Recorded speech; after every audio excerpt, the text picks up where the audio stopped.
Assalamualaikum warahmatullahi wabarakatuh. Salam sejahtera untuk kita semua. Perkenalkan, kami dari kelompok 2 yang terdiri dari 8 orang, antara lain saya Sira Esa Fitria, lalu ada Muhammad Lutfi, Dika Mahendra Sudrajat, Ulul Azmi, Kabilan Wahid, Afdal Ritmawan, Wahyudin, dan Yohanes Beliando. Di sini izinkan kami selama beberapa menit ke depan untuk menyampaikan hasil dari tugas kami dalam memenuhi tugas yang diberikan oleh Bapak Gilang Rian Fernandes, MKom, selaku dosen mata kuliah pemrograman visual. Baik, kita langsung saja ke pembahasan. Judul dari tugas kami yaitu sistem inventaris sekolah. Untuk topik pembahasan yang pertama, saya persilahkan kepada Afdal Ritmawan. Oke, di sini saya mulai. Untuk halaman pertama ini ada halaman login. Di sini ada kolom username dan password. Di sini ada beberapa kondisi. Misalkan kita salah memasukkan password, akan muncul info seperti tersebut.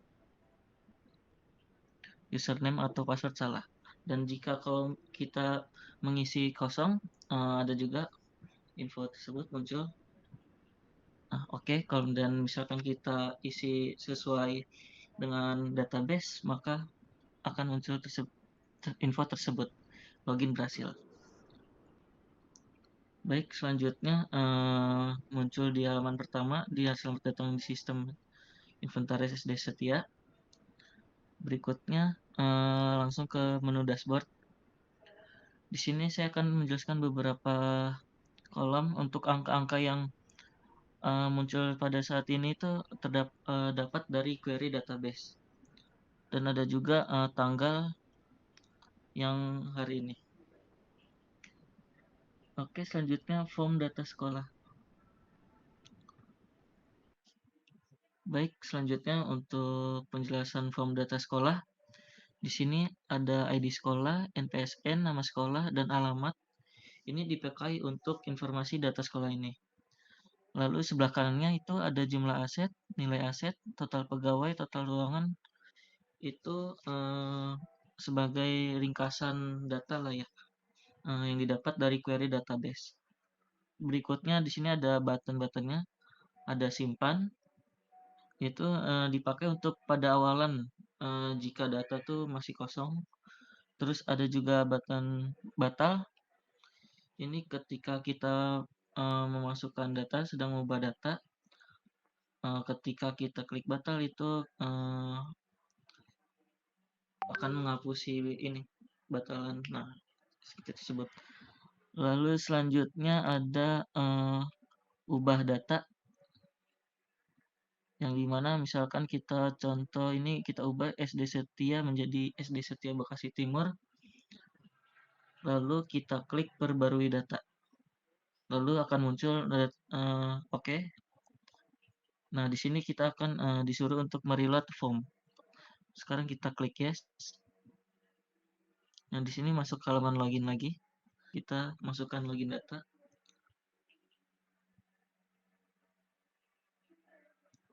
Oke, sekarang kita masuk ke form data sekolah. Nah, untuk header sekarang sudah berubah menjadi inventaris SD Setia Bekasi Timur. Dan di itunya juga di form data sekolah, nama sekolah sudah berubah menjadi SD Setia Bekasi Timur. Baik, untuk selanjutnya ada penjelasan form data pegawai dari rekan saya yaitu Asmi. Dipersilakan rekan Asmi. Baik, terima kasih Abdul Ritmawan.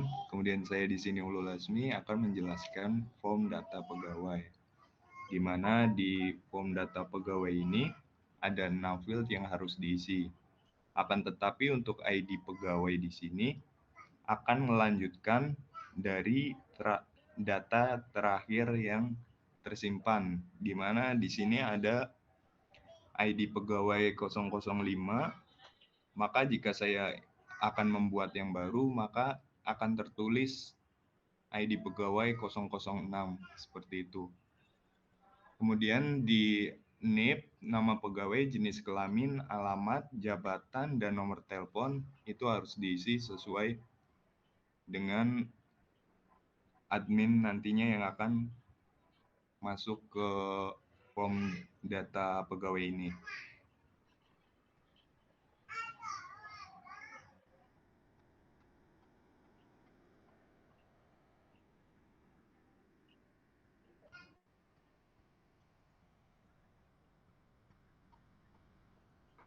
Oke, kemudian di sini disimpan, maka data di sini akan tertulis pegawai 006. Kemudian jika kita cari, maka akan terlihat di tabel di bawah ini. Kemudian di sini akan saya coba ubah untuk nama pegawai Salsa Cupcake ini. Kemudian saya akan mengubah nama pegawai menjadi Salsa Denesa. Kemudian saya klik ubah, maka data tersebut akan berubah di tabel maupun di database nantinya. Atau jika di sini akan menghapus data yang sudah ada, jika kita klik hapus, maka data tersebut akan hilang juga. Baik, untuk tombol batal di sini kita mencobanya juga. Dimana jika kita mengklik sebuah data yang ada, kemudian kita klik batal, maka akan mengosongkan secara otomatis. Baik, cukup sekian dari saya Ulul Lasmi. Terima kasih. Ya, selanjutnya akan dijelaskan sama saya Kabel Wahid. Saya akan menjelaskan tentang form data ruangan. Di sini ada dua bagian di bawah, yaitu yang kiri daftar ruangan, yang kanan itu ada input ruangan. Yang sebelah kanan untuk menginput data ruangan yang baru, mengubah, menghapus, dan mengganti data ruangan yang sudah ada. Yang sebelah kiri untuk menampilkan data ruangan yang sudah diinput. Nah, pada bagian kanan ada kode ruangan. Kode ruangan ini sudah terisi otomatis melanjutkan kode sebelumnya yang sudah diinput. Bawahnya ada nama ruangan, deskripsi, penanggung jawab. Contoh kita tulis nama ruangan, deskripsinya. Nah, baru kita bisa pilih nama penanggung jawab, misalnya Bagas. Nah, ini langsung terisi Bagas, lalu kita simpan. Nah, data berhasil disimpan dan sudah masuk ke daftar ruangan. Nah, di daftar ruangan ini terdapat kolom pencarian untuk menemukan data ruangan secara spesifik. Contohnya kita tulis gudang, kita cari, langsung keluar gudang. Dan nama penanggung jawab serta deskripsinya. Misalnya kita mau ubah, kita bisa pencet di gudang, lalu ganti namanya menjadi kelas 4C. Nah, deskripsinya bisa kita ubah juga. Lalu kita mencet ubah. Nah, di sini langsung berubah. Sama juga seperti hapus, misal kita pencet di daftar ruangan, kita pencet hapus. Nah, sini akan terhapus datanya. Nah, di sini kita bisa mencoba button batal juga, bisa kita klik batal. Nah, datanya langsung kosong atau tidak jadi menginput data. Ya, sekian dari saya. Selanjutnya akan dijelaskan oleh rekan saya. Baik, terima kasih. Selanjutnya saya coba menjelaskan form supplier. Form supplier ini sama seperti form barang, form data ruangan, dan form lainnya, yaitu bertujuan untuk menginput data dan sebagai database atau penyimpanan data, yang mana nanti akan diperlukan dalam pembelanjaan barang. Jadi, baik, di atas itu ada tabel-tabel, label yang dibuat untuk sebagai judul. Ada form data supplier, terus ada tanggal di sini dia sudah disetting hari itu, jadi sudah terisi dengan otomatis. Kemudian di sebelah kirinya ada tabel, itu tabel data supplier yang sudah terisi nanti sebagai database. Kemudian di sebelah kanan ada tabel bagian input. Kita coba simulasikan untuk menginput data supplier yang baru. Misalnya nama suppliernya SUP006 namanya misalnya PT Sinar Jaya misalnya. PT Sinar Jaya, nomor teleponnya 08857631. Alamatnya misalnya di Bogor. Emailnya sinarjaya@gmail.com. Kita coba simpan.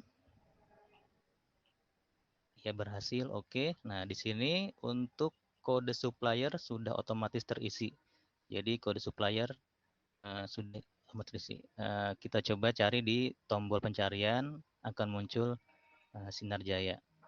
Kemudian kita coba tombol berikutnya adalah tombol batal ya. Kita pilih nama salah satu contoh, misalnya pilih satu supplier, akan muncul di tombol input dan kita tidak jadi kita batalkan. Jadi fungsinya untuk mengosongkan form input ya. Kemudian kita coba mengubah data supplier, misalnya yang pertama, supplier pertama kita ubah, klik muncul, kita ubah misalnya di bagian nomor teleponnya, kita ganti angkanya jadi 8 belakangnya misalnya, atau berapalah gitu. Kita isi apa saja, kemudian kita simpan atau ubah ya. Kita ubah, nanti ada peringatan data berhasil oke, kemudian berhasil di tabelnya berubah. Selanjutnya kita coba menghapus, kita pilih satu supplier di tabel, kemudian kita hapus. Nah, berhasil, yes. Oke, demikian tombol yang terakhir keluar, tidak perlu kita bahas. Mudah-mudahan dapat menjelaskan. Selanjutnya adalah form data invoice yang akan dijelaskan oleh rekan kita Sirah. Silakan Sirah. Baik, saya Sirah Esa Fitria akan menjelaskan form data invoice. Di sini ada ID invoice, no invoice, tanggal beli, total bayar, status pembayaran. Untuk ID invoice ini tidak usah diisi karena sudah otomatis. Lalu ada nomor invoice, tanggal belinya juga bisa disesuaikan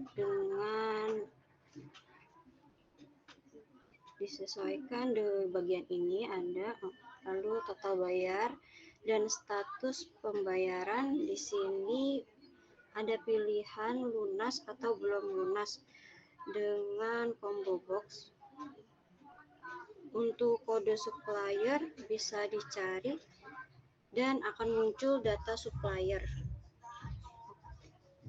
Oke, terus bisa keluar, lalu ID pegawai juga bisa dicari dan akan muncul data pegawai. Lalu bisa dipilih salah satu dan pilih filter bendahara. Oke, lalu untuk tombol buttonnya ada simpan, ubah, keluar, batal, cek data, dan hapus. Untuk simpan, kita isi data dulu di form data invoice, lalu simpan data, nanti akan muncul di data invoice. cek data lalu ada di data invoice. Oke, lalu untuk tombol ubah kita pilih kita cek data dulu, lalu setelah itu kita pilih salah satu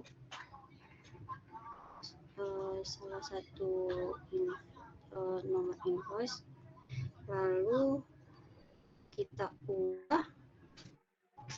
Misalkan ada yang mau kita ubah, ya misalkan status pembayarannya sudah lunas, terus kita ubah, nanti otomatis kita cek data, nanti otomatis datanya akan berubah. Terus ada tombol hapus. Kalau data hapus, kita cek data dulu, pilih salah satu yang ingin dihapus, klik hapus, lalu otomatis nanti dicek data itu datanya akan hilang atau sudah terhapus. Oke, lalu untuk selanjutnya ada tombol batal. Untuk tombol batal kita bisa cek data di tombol cek data, lalu pilih salah satu. Oke, terus kita klik batal, nanti otomatis akan mengosongkan from data. Oke, untuk selanjutnya akan dijelaskan oleh rekan saya Muhammad Lutfi. Terima kasih rekan Esra. Selanjutnya pada form stok barang ini akan saya jelaskan. Dalam form stok barang ini berisi tempat untuk menginput barang yang sudah diinput sebelumnya pada form invoice untuk bisa digunakan nantinya serta melihat data barang yang tersedia di database. Nah, di sini ada kode barang. Nah, kode barang yang terisi otomatis sesuai dengan urutan yang tersedia seperti di bawah kode barang BRG 004. Jadi ketika nanti akan menambah data baru, kode barangnya akan bertambah menjadi BRG 005. Kemudian nama barang di sini menggunakan text box untuk mengisi nama barang yang akan diinput. Kita contohkan pulpen, kemudian jenis barangnya kita akan pilih habis pakai, serta harga barangnya kita akan pilih kira-kira 2000. Oke. Kemudian quantity di sini kita isikan sesuai dengan yang akan diisi. Misal kita isi 15. Kemudian total harga barang di sini akan muncul ketika harga per barang dan quantity sudah diisi. Jadi operasi perkalian antara harga barang dan quantity. Kemudian untuk tanggal masuk barang bisa muncul ketika kita sudah memasukkan ID invoice dengan cara klik cari, kemudian pilih salah satu CV yang sudah diinput sebelumnya. Nah, kemudian muncul tanggal masuk barang. Oke. Kemudian sumber dana menggunakan combo box boleh dipilih. Ada dana umum, hibah, dan kas. Di sini kita contohkan pilih hibah, kemudian di kondisi barang sama seperti sumber dana, namun di sini ada dua pilihan antara baru dan bekas. Kita contohkan dengan baru. Kemudian klik simpan. Nah, kemudian data berhasil dibuat. Nah, kemudian akan muncul kode barang yang sudah dibuat tadi. Nah, kemudian fungsi dari cari tersebut sudah bisa digunakan dan muncul ketika diketik apa yang mau dicari. Oke. Kemudian tombol dari ubah berfungsi sebagai untuk mengubah data yang sudah ada sebelumnya. Kita contohkan pilih satu pulpen ini, kemudian kita ganti harga. Harga menjadi 2.500.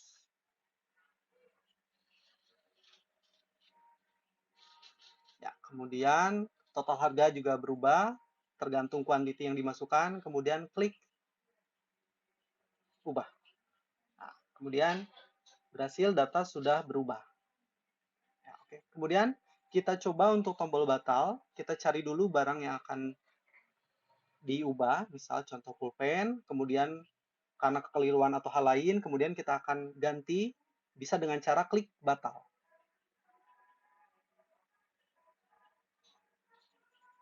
Ya, otomatis semua form yang ada di situ, semua isian yang ada di situ akan terreset.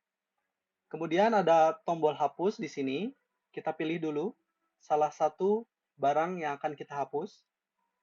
Sudah muncul, sudah terlist, kemudian klik hapus untuk melakukan penghapusan pada data. Data sudah berhasil dihapus. Ya, sudah tidak ada. Sekian untuk form stok barang ini. Selanjutnya akan disampaikan oleh rekan saya, Yohanes Beliando. Saya persilakan. Oke, selanjutnya saya akan menjelaskan form transaksi barang. Di sini kita dapat mencatat semua kegiatan peminjaman, pengembalian, atau penjualan barang. Di sini ada kolom jenis transaksi. Kita pilih jenis transaksi peminjaman. Lalu di status barang akan ada kolom pakai. Jika kita pilih transaksi pengembalian, di status barang hanya ada rusak dan selesai pakai. Jika kita pilih jenis transaksi di status barang juga sama, hanya ada rusak dan selesai pakai. Lalu kita pilih jenis transaksi peminjaman. Lalu di sini ada tanggal transaksi. Tanggal transaksi di sini default tanggal dan jam hari ini. Lalu ada kolom nama barang. Di sebelah kolom nama barang ada fitur cari, kita klik. Lalu akan muncul data stok barang. Lalu kita pilih salah satu data, maka otomatis nama barang akan muncul. Lalu ada jumlah barang. Jumlah barang di sini tidak bisa melebihi stok yang ada.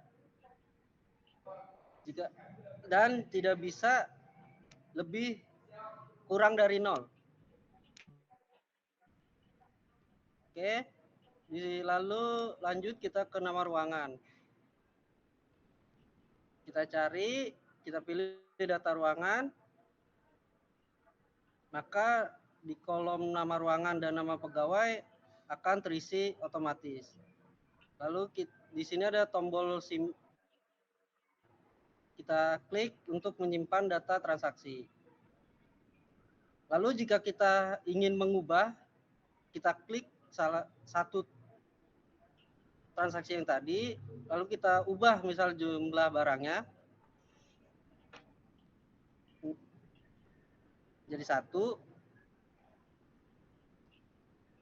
lalu klik ubah, maka data akan berhasil diubah.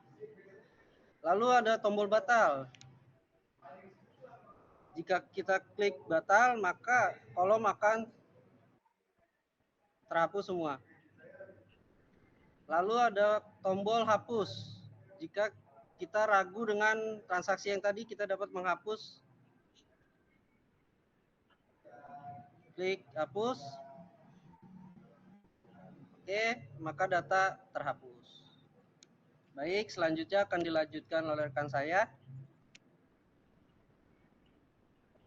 Terima kasih atas penjelasannya mengenai data transaksi barang. Kemudian saya, Dika Mahendra Sudrajat, akan menjelaskan tentang laporan. Di sini ada 4 laporan. Ada laporan data pegawai, laporan data ruangan, kemudian data barang, dan flow. Flow ini transaksi. Kita coba data pegawai dulu. Di sini reportnya saya buat dengan Jasper Report dan e-report. Nah, ini sudah ada list data pegawainya. Sini juga ada tombol pencarian untuk mencari data pegawai. Misalkan kita mau cari Rahmat. Nah, ini akan muncul nama Rahmat. Kemudian selain tombol cari dan cetak laporan, di sini ada tombol logout dan keluar. Itu akan saya jelaskan terakhir. Kita coba dulu tes cetak laporan. Nah, ini kita mau mencetak data pegawai.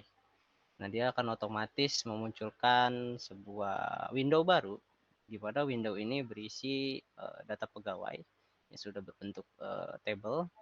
Kemudian ada template-nya, ini sudah dibuat sebelumnya.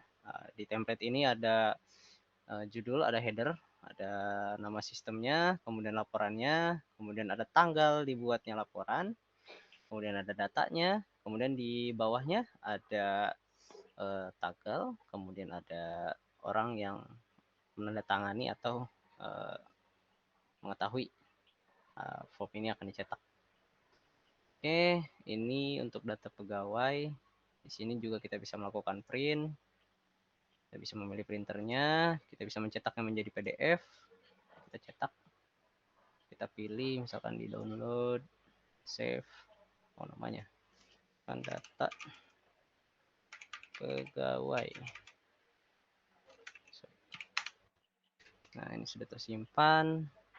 Kalau kita buka di download tadi, nah ini sudah muncul hasilnya. Kemudian kita lanjut ke data yang lain. Misalkan kita mau mencetak data ruangan. Ini mirip juga seperti data pegawai. UI-nya pun sama, tombol-tombolnya pun sama, hanya bedanya di laporannya saja. Kalau tadi laporannya mengenai pegawai, kalau ini mengenai ruangan.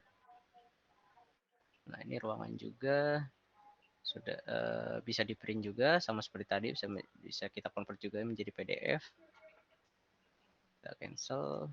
Kemudian ada laporan data barang. Oke, selanjutnya ada laporan data barang. Ini laporan data barang mirip sama. Cuma bedanya mungkin ada label total barang tersedia, di mana di sini ada 16, yaitu total barang yang ada. Nah, total barang yang ada ini bukan dari jumlah beli, melainkan dari jumlah stok yang ada. Nah, ini juga didapat dari hasil query database yang menjumlahkan semua barang yang ada di sistem ini. Kemudian kita cetak laporan. Maka tampilannya mirip seperti tadi, ada data pegawai, seperti data pegawai dan ruangan. Ini sama, bisa kita print juga, bisa kita save menjadi PDF. Kita close. Dan yang terakhir ini ada laporan flow barang, di mana nih laporan flow barang ini laporan transaksi. Nah, di sini agak beda. Di sini ada report barang masuk dan barang keluar. Dan di sini ada tombol refresh. Refresh ini fungsinya untuk meload data yang masuk atau data barang yang keluar. Kita klik refresh ini, maka dia akan mengupdate tabel yang ada di bawah. Nah, fungsi refresh ini misalkan ada dua user yang sedang login, yang satu sedang input dan yang satu sedang mengecek, maka dia akan bisa merefresh data yang sudah masuk, yang di-input oleh user A misalkan, seperti itu. Nah, untuk cetak laporan pun ini sama seperti laporan yang lainnya. Ini ada informasinya, informasi transaksinya yang dilakukan, cukup detail. Kemudian udah. Kemudian untuk tombol logout dan tombol keluar seperti yang saya janjikan sebelumnya. Untuk tombol logout ini adalah tombol untuk kita kembali ke login screen. Dan untuk tombol keluar ini berfungsi untuk keluar dari sistem ini atau form ini atau aplikasi ini. Ini coba saya demokan untuk tombol logoutnya. Oke, setelah kita klik tombol logout, maka user akan diarahkan ke form login lagi. Nah, di sini kita akan mengisi username dan passwordnya.